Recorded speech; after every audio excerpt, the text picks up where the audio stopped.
जय जगन्नाथ पिलाने आज देखा plus 3 second year third semester पर पॉलिटिकल साइंस रो core 5 selected long question unit 1 रु श्योर एग्जाम रे आसीबो ता सहित इंटरनल एग्जाम रे भी आसी पारे श्योर आसीबो 99%। Define colonialism and discuss several kinds of colonialism very important question पिलाने यहाँ को जमारू मिस करंतु नाही। उपनिवेशवाद कौन एवं यार स्वरूप विषय रे आलोचना कर कौन कौन स्वरूप रही देखा। हाथ लेखा नोट्स पिलाने सिंपल लिखा पूरा सरल भाषा रे उपनिवेशवाद को इंग्राजी रे कॉलोनी कहा जाए। इंग्रेज माने भारत को आसिकी बसवास करुथिले जेहेतु से माने आसिकी रहुथिले ताहाको ही उपनिवेशवाद बा कॉलोनियलिज्म कहा जाई थाए। उपनिवेश रो आक्षरिक अर्थ हेउची पिलाने विदेशस्थ मीन्स सिंपल भाषा रे कहबा को गले उपनिवेशवाद रो आक्षरिक अर्थ है विदेश को मीन्स भाविनियो इंग्रेज मानक पाई विदेश होची भारत जेतु ब्रिटिश माने तांके आसीथिले भारत को सेतुए गोटे माने कहपाई गले गोटे है भारत गोटे होची विदेश फॉरेन जा परे तांको पाई आम पाई है अमेरिका फॉरेन विदेश। आवास बा रहिबा को मीन्स गोटे देश रे रहिबा बा विदेश बा भारत जा कह जाय थाए। इंग्रेज मानक पाई गोटे विदेश जा होची भारत से माने भारत को किपरि आसिले एवं सबू लुटि नहीं गले ताए कह जायछि आसिकी रहिबा को ही उपनिवेशवाद कह जाए।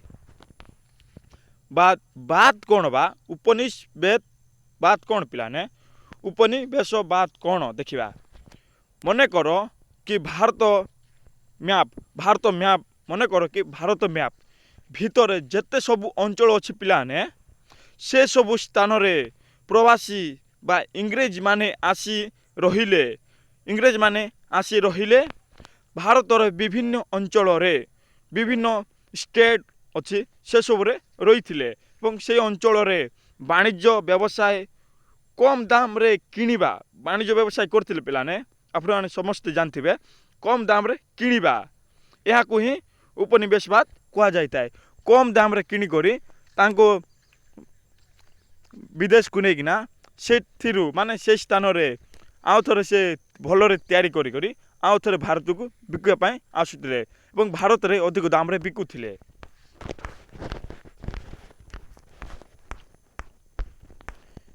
एबे देखिबा क्रम विकास।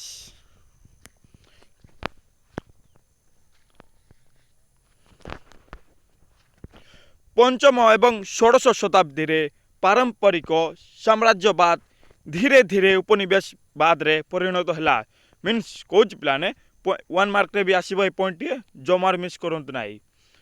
पंचम एवं षोडश शताब्दी रे पारंपरिक साम्राज्यवाद धीरे धीरे उपनिवेशवाद रे परिणत बा चेंज हो गला। साम्राज्यवाद रो मूल उद्देश्य थिला राजनैतिक क्षमता हासिल करवा। साम्राज्यवाद रो मूल लक्ष्य होची प्लाने बा उद्देश्य होची राजनैतिक क्षमता हासिल किपरि करवा बा किपरि करिवे। अपर पक्ष रे उपनिवेशवाद उद्देश्य थिला वाणिज्यिक एवं अर्थनैतिक उद्देश्य साधन पाई अन्य राष्ट्र रे हस्तक्षेप विशेष करी एशिया आफ्रिका एवं दक्षिण अमेरिका देश मानकरे से माने उपनिवेश स्थापन करिथिले। एशिया आफ्रिका एवं दक्षिण अमेरिका रे देश मानकरे से माने उपनिवेश स्थापन करिथिले। इंग्रेज माने पिलाने से माने कहले इंग्रेज माने। उपनिवेशवाद रो विभिन्न स्वरूप एबे देखिबा गोटे गोटे करी। शोषणकारी उपनिवेशवाद पिलाने आउ थरे कहूची ए वीडियो को जमारू मिस करंतु नाही 99% एग्जाम रे देखा पाइबे। ଅର୍ଥନୈତିକ ଶୋଷଣ ଉପନିବେଶବାଦୀ ରାଷ୍ଟ୍ରମାନଙ୍କର ମୂଳ ଆଦର୍ଶ ଥିଲା ସେମାନେ ସମ୍ପୃକ୍ତ ରାଷ୍ଟ୍ରମାନଙ୍କରେ ଖଣିଜ ସମ୍ପଦ ମାନବ ସମ୍ବଳ ଧନରତ୍ନ ଆଦି ଅପହରଣ କରି ନିଜ ଦେଶର ଅର୍ଥନୀତିକୁ ଉନ୍ନତ କରିବାକୁ ଲାଗିଥିଲେ।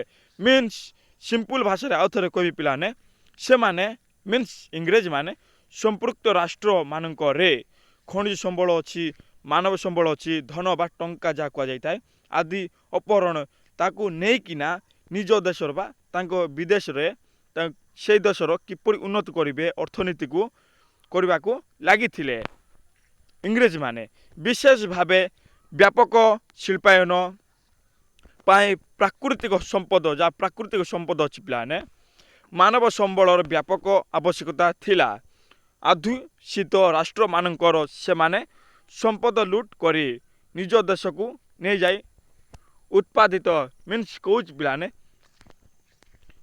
ମିନ୍ସ ସେଇମାନେ ଯେଉଁ ଦେଶରେ ବା ମିନ୍ସ ଭାରତରେ ଫର ଏକ୍ଜାମ୍ପଲ ଭାରତକୁ ତ ଆସିଥିଲେ ପିଲାମାନେ ଭାରତକୁ ଆସିକରି ସେମାନେ ସମ୍ପଦ ଲୁଟ କରିଥିଲେ ଏବଂ ନିଜ ଦେଶକୁ ନେଇଯାଇଥିଲେ।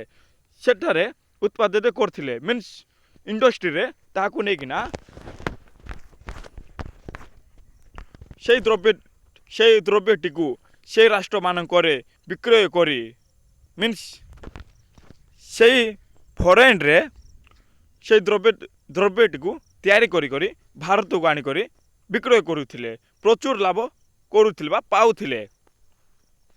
ବିଶେଷ କରିକି ପର୍ତ୍ତୁଗୀଜ, ସ୍ପେନ, ଫ୍ରାନ୍ସ, ଇଂଲଣ୍ଡ ଆଦି ଦେଶମାନେ ଏ ପ୍ରକାର ଶୋଷଣ ନୀତିକୁ ଆଧାର କରି ଉପନିବେଶ ସ୍ଥାପନ କରିଥିଲେ।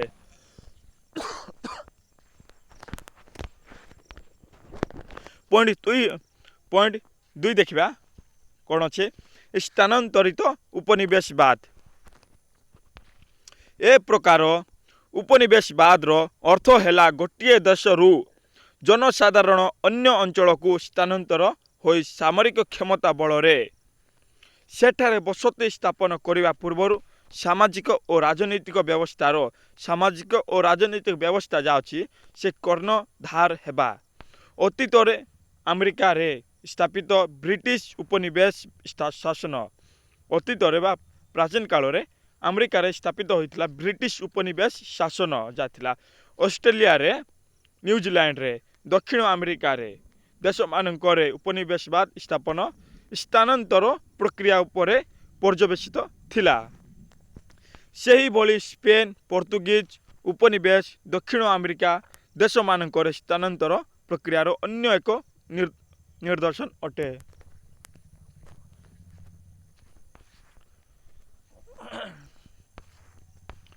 ପଏଣ୍ଟ 3 ଦେଖିବା, ଆଦର୍ଶଗତ ଉପନିବେଶବାଦ କ'ଣ ପିଲାମାନେ? ଏ ପ୍ରକାର ଉପନିବେଶବାଦ ଦ୍ୱାରା ଏକ ଶକ୍ତିଶାଳୀ ଉପନିବେଶ ସ୍ଥାପନ କରିଥାନ୍ତି। ମାନେ ଆଦର୍ଶଗତ ଉପନିବେଶବାଦ ଯାହା ଅଛି ସେହି ପ୍ରକାର ଦ୍ୱାରା ହିଁ ଗୋଟିଏ ଶକ୍ତିଶାଳୀ ଉପନିବେଶ ସ୍ଥାପନ କରିଥାନ୍ତି।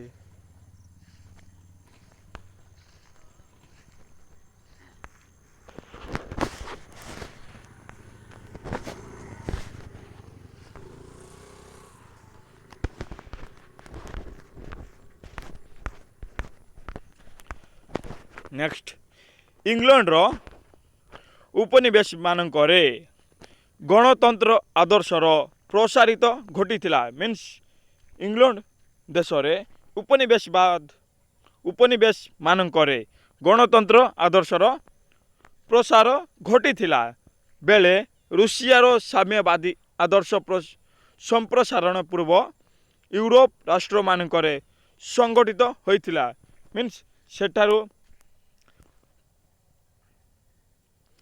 ଇଂଲଣ୍ଡରେ ପିଲାମାନେ ଉପନିବେଶମାନଙ୍କରେ ଗଣତନ୍ତ୍ର ଆଦର୍ଶର ପ୍ରସାର ଘଟିଥିଲା ବେଳେ ରୁଷିଆର ସାମ୍ୟବାଦୀ ଆଦର୍ଶ ସମ୍ପ୍ରସାରଣ ପୂର୍ବ ୟୁରୋପ ରାଷ୍ଟ୍ରମାନଙ୍କରେ ସଂଗଠିତ ହୋଇଥିଲା।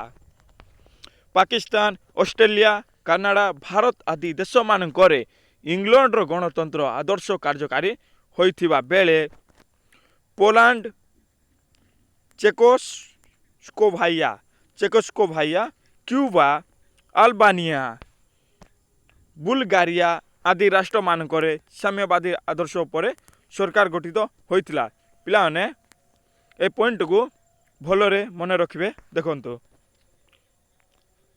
ଇଂଲଣ୍ଡ ଗଣତନ୍ତ୍ର ଆଦର୍ଶ କାର୍ଯ୍ୟକାରୀ ହୋଇଥିବା ବେଳେ ପୋଲାଣ୍ଡ ପିଲାମାନେ ଇଂଲଣ୍ଡ ଗଣତନ୍ତ୍ର ସେଠାରେ ଗଣତନ୍ତ୍ର ଆଦର୍ଶ ଚଳୁଛି, କିନ୍ତୁ Poland, Czechoslovakia, Cuba, Albania, Bulgaria ଆଦି ରାଷ୍ଟ୍ରମାନଙ୍କରେ ସାମ୍ୟବାଦୀ ଆଦର୍ଶ ଚଳିଥାଏ। ପଏଣ୍ଟ 4 ଦେଖିବା, ରାଜନୈତିକ ଉପନିବେଶବାଦ କ'ଣ? ରାଜନୈତିକ ଉପନିବେଶବାଦ କ'ଣ? ୟୁରୋପିଆନ୍ ରାଷ୍ଟ୍ରମାନେ ଅଧିକାଂଶ ସ୍ଥାନରେ ନିଜର ରାଜନୈତିକ ଉଦ୍ଦେଶ୍ୟ ସାଧନ ପାଇଁ ଉପନିବେଶ ସ୍ଥାପନ କରିଥିଲେ। ପିଲାମାନେ କହୁଛି ଯେ ୟୁରୋପିଆନ୍ ରାଷ୍ଟ୍ରମାନେ ଯାହା ଥିଲେ, ୟୁରୋପିଆନ୍ ରାଷ୍ଟ୍ରମାନେ ଅଧିକାଂଶ ସ୍ଥାନରେ ମାନେ ଅଧିକରୁ ଅଧିକ ସ୍ଥାନରେ ନିଜର ରାଜନୈତିକ ଉଦ୍ଦେଶ୍ୟ ଯାହା ଅଛି ତାହା ସାଧନ ପାଇଁ ଉପନିବେଶ ସ୍ଥାପନ କରିଥିଲେ। ବିଶେଷ କରି ଇଂଲଣ୍ଡ ଏବଂ ଫ୍ରାନ୍ସ ବିଶ୍ୱର ବିଭିନ୍ନ ଭାଗରେ ନିଜର ରାଜନୈତିକ ପତିଆରା ବୃଦ୍ଧି କରିବା ପାଇଁ ଉପନିବେଶ ସ୍ଥାପନ କରିଥିଲେ। ଆଟଲାଣ୍ଟିକ୍ ମହାସାଗର ଅଞ୍ଚଳର କ୍ଷୁଦ୍ର କ୍ଷୁଦ୍ର ରାଷ୍ଟ୍ର, ଆଫ୍ରିକା ମହାଦେଶର ଦୁର୍ବଳ ବା ଅନୁନ୍ନତ ରାଷ୍ଟ୍ର, ପ୍ରଶାନ୍ତ ମହାସାଗର ତଟସ୍ଥ କେତେକ ଅଞ୍ଚଳରେ ଏହି ପ୍ରକାର ଉପନିବେଶ ସ୍ଥାପନ ହୋଇଥିଲା। ପିଲାମାନେ ଆଟଲାଣ୍ଟିକ୍ ମହାସାଗର ଅଞ୍ଚଳର କ୍ଷୁଦ୍ର କ୍ଷୁଦ୍ର ଦେଶ ପିଲାମାନେ ଆଫ୍ରିକା ମହାଦେଶର ଦୁର୍ବଳ ବା ୱିକ୍ ଯାହା କୁହାଯାଇଥାଏ ଅନୁନ୍ନତ ରାଷ୍ଟ୍ର, ପ୍ରଶାନ୍ତ ମହାସାଗର ତଟସ୍ଥ କେତେକ ଅଞ୍ଚଳରେ ଏହି ପ୍ରକାର ଉପନିବେଶ ସ୍ଥାପନ ହୋଇଥିଲା। କେତେକ ଅଞ୍ଚଳରେ ଏହି ପ୍ରକାର ଉପନିବେଶ ସ୍ଥାପନ ହୋଇଥିଲା।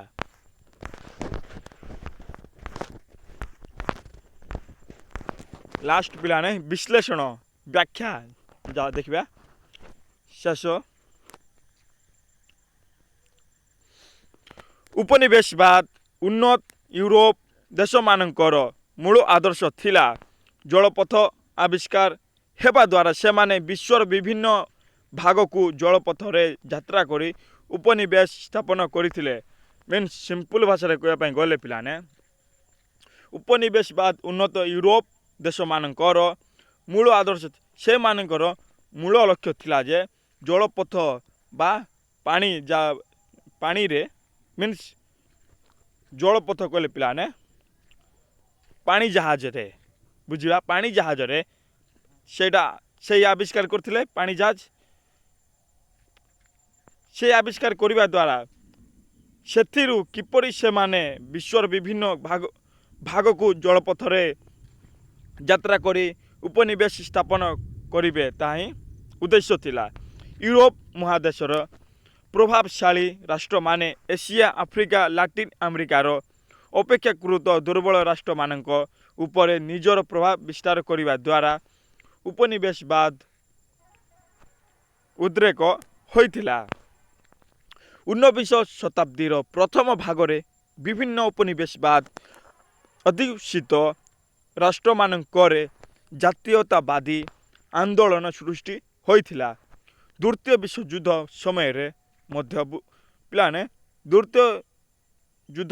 ସମୟରେ ମଧ୍ୟ ଉପନିବେଶବାଦୀ ଶକ୍ତିମାନଙ୍କର କ୍ଷମତା ଅପେକ୍ଷାକୃତ ଭାବରେ ଦୁର୍ବଳ ବା କମ୍ ହେବା ପାଇଁ ଲାଗିଥିଲା।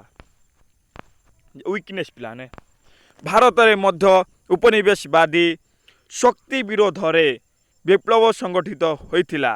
ଭାରତରେ ମଧ୍ୟ ଉପନିବେଶବାଦୀ ଶକ୍ତି ବିରୋଧରେ ବିପ୍ଳବ ବା ଯୁଦ୍ଧ ସଂଗଠିତ ହୋଇଥିଲା। ମହାତ୍ମା ଗାନ୍ଧୀଙ୍କ ନେତୃତ୍ୱରେ ଜାତୀୟତାବାଦୀ ଆନ୍ଦୋଳନ ଚରମ ସୀମାରେ ପହଞ୍ଚିଥିଲା। ଫଳସ୍ୱରୂପ 1947 ମସିହା ଅଗଷ୍ଟ 15 ତାରିଖରେ ଭାରତବର୍ଷ ବ୍ରିଟିଶ ଉପନିବେଶବାଦ କବଳରୁ ସ୍ୱାଧୀନ ହୋଇଥିଲା।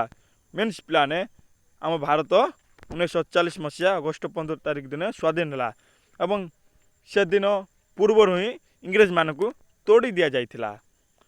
ତାଙ୍କେ ଯିବାରୁ ଆମ ଦେଶ ସ୍ୱାଧୀନ ହୋଇଯାଇଥିଲା। ସ୍ୱାଧୀନ ହୋଇଥିଲା। ଧୀରେ ଧୀରେ ବିଶ୍ୱ ରାଜନୀତିରୁ ଉପନିବେଶବାଦୀ ଧାରା ଅପସରି ଯାଇଥିଲା। ଧୀରେ ଧୀରେ କରି ବିଶ୍ୱ ରାଜନୀତିରୁ ଉପନିବେଶବାଦୀ ଧାରା ଅପସରି ଯାଇଥିଲା। ଏହା ଥିଲା ପିଲାମାନେ ସିଲେକ୍ଟେଡ଼ ଲଙ୍ଗ୍ କୋଶ୍ଚିନ୍ ପଲିଟିକାଲ ସାଇନ୍ସର କୋର୍ 5 ୟୁନିଟ୍ 1 କଲୋନିଆଲିଜମ୍ ବା ଉପନିବେଶବାଦ କ'ଣ ଏବଂ ଏହାର ବିଭିନ୍ନ ସ୍ୱରୂପ କ'ଣ। ପିଲାମାନେ ଏହାକୁ এই ଭିଡ଼ିଓଟିକୁ ଜମାରୁ ମିସ୍ କରନ୍ତୁ ନାହିଁ। ଏ ଭିଡ଼ିଓଟିକୁ 2-3 ଥର ୱାଚ୍ କରନ୍ତୁ ଏବଂ ଶେଷରେ ଆପଣଙ୍କ ଫ୍ରେଣ୍ଡସ୍କୁ ସେୟାର କରନ୍ତୁ। ଜୟ ଜଗନ୍ନାଥ।